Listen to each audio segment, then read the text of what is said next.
Hello, Bobby Torres of Frightbox Recording here, and welcome to Polished Home Studio Production, Part 2.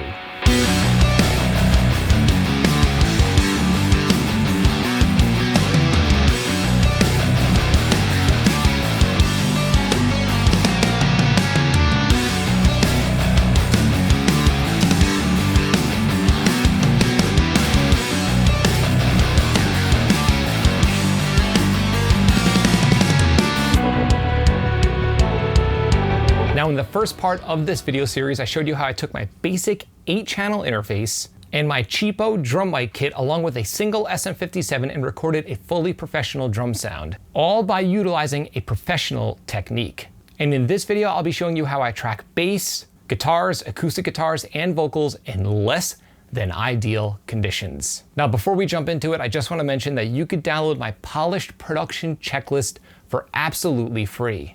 It's a simple, straight to the point PDF checklist that contains all of the main points that I'll be covering in this 3-part video series. There's a link to the free PDF right below in this video's description. So with that being said, let's jump into tracking some bass guitar. Now, for my bass tracks, I'll be using my 1998 Ibanez Soundgear 5-string bass. Much like with my drums, this is not a high-end piece of gear. I just made sure to string it with fresh strings and to keep my EQ flat so I can easily record a quality DI that features a nice even frequency response. I have the controls on my bass so there's not too much top end or low end. Nice and even. And remember, if you want a crisp bass tone, use fresh strings. I cannot stress the importance of this enough. Now, I'll be recording my guitar and bass tracks right within my basement, and I'm plugging straight into my interface and capturing DIs. For my bass guitar tone, I'm just using the stock SansAmp plugin within Pro Tools. I'll be using this plugin while I track as well as within the final mix, because a great bass tone comes from a quality DI, not some fancy plugin or bass amp. So with that being said, let's get to tracking some bass.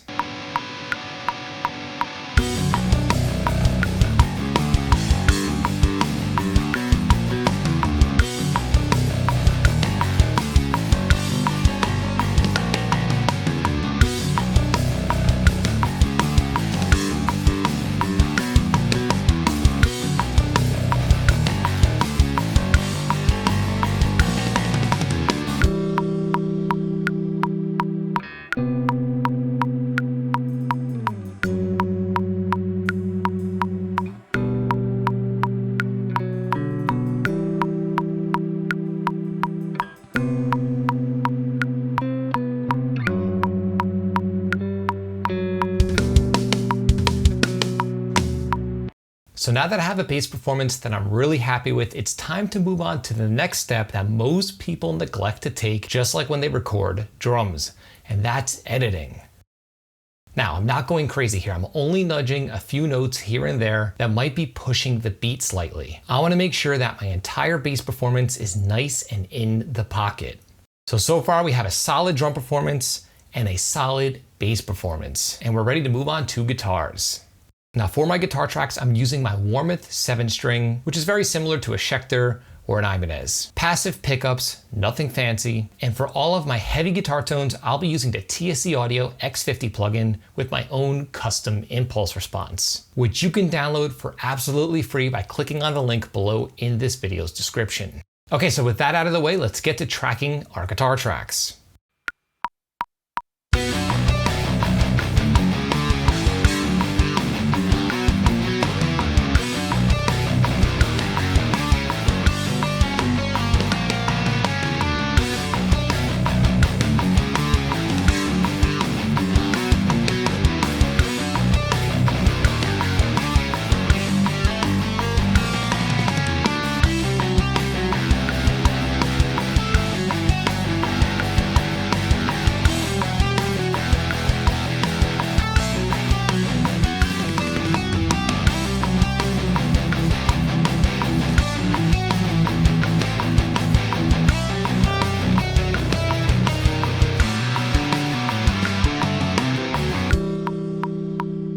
Now, in this section, which is the bridge, I'll later be recording an acoustic guitar part, but after I wrap up these heavy guitars.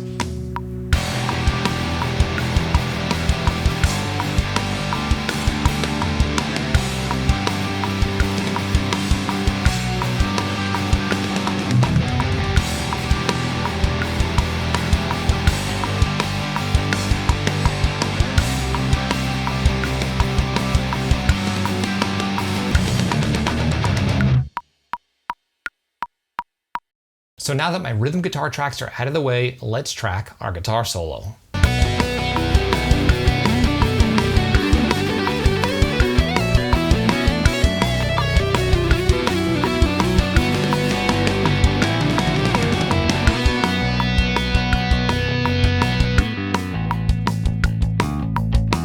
Okay, so at this point, I'm super happy with all of my electric guitar performances. I made sure to pick aggressively and to play with the attitude that I want, so I had solid performances to work with at the source. There's one last step that I have to take when it comes to my guitar recording, and that's my acoustic guitar track.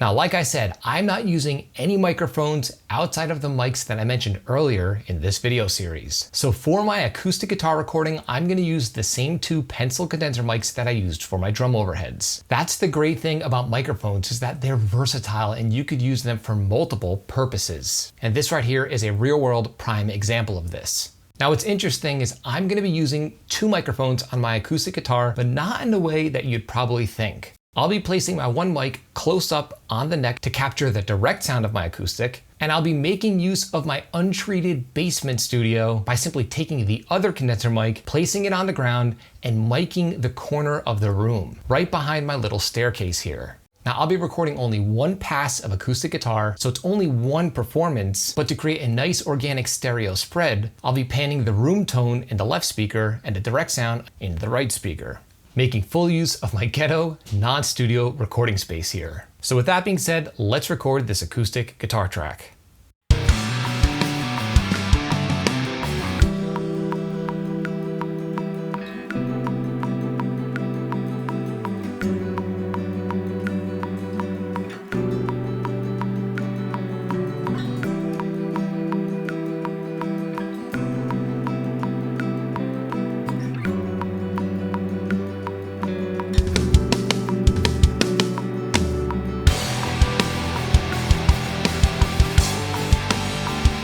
Okay, I'm happy with that. It fills up the bridge, and I don't even need to use reverb for this section. I'm using the natural room sound of my basement. Remember, even if you're recording in a non-studio or non-acoustically treated space, you can still make full use of your space just by getting a little creative. And this right here is a prime example of this. So now that all of my guitar tracks are done, it's time for me to edit my guitars. Now, as the guitar player on this project, I'm fully prepared to check my ego at the door and to fix anything that needs to be fixed. Remember, all pro producers edit their tracks. If you want a pro sounding production, you have to practice the same techniques that pro producers actually practice in the real world.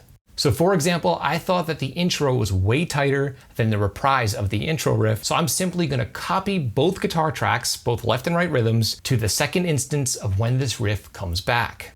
So at this point, we have a solid drum performance that's been pocketed, a bass performance that's been pocketed, as well as all of our guitar tracks that have been attended to, and everything is gelling perfectly together. Now take note, I did not wait until the very end of the production to do my editing. I did it as I went along. So up next is time to record arguably the most important aspect of any production, and that's our lead vocal. Now I'll be recording my vocalists in this untreated basement. The only thing that's absorbing any of the sound are these storage bins, as well as any of the other miscellaneous stuff that's down in this basement. I found that the key is to just record in a space that's dead enough to where you have no room spill in your vocal mic. Closets, bedrooms, living rooms. I found that I can make virtually any space work as long as I make sure there's enough stuff to help absorb any of the extra reflections. And the vocal mic I'll be using is an SM57. It doesn't get any more basic and straightforward than this. I'm just plugging the SM57 directly into the interface and recording it straight to my DAW. I'm also using a pop filter just to keep my vocalist a few inches away from the microphone, just to help prevent any extra proximity effect from taking place. Dynamic mics are already darker than condenser mics, so I don't need any extra low end. So now that I have my vocal recording rig set up, let's get to recording our vocal tracks.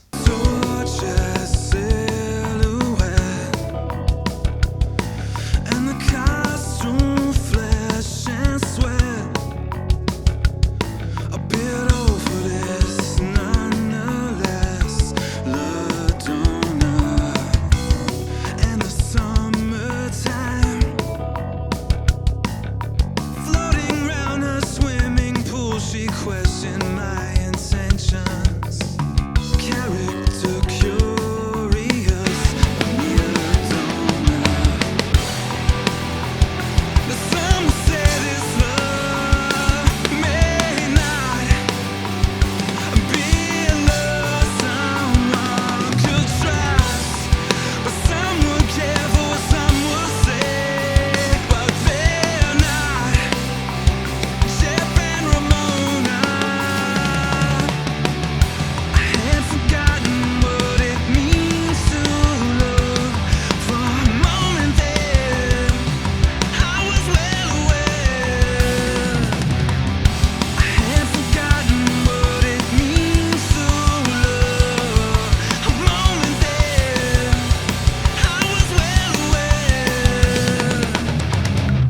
Okay, I'm extremely happy with that vocal performance and I'm ready to move on to the next and last step of this video. And that is vocal editing. Now, I found that when it comes to vocal editing, timing really isn't too much of an issue if you're recording a decent vocalist. I didn't have to touch any of the timing on these vocal tracks. Now, I don't want these vocal tracks sounding like a robot. I want this recording to sound natural, organic, and sort of timeless. So with that being said, I'm only gonna touch the words that I feel are a little sharp or a little flat. And in this case, 95% of the vocal performance was dead on. So for example, I'm just gonna adjust this word right here.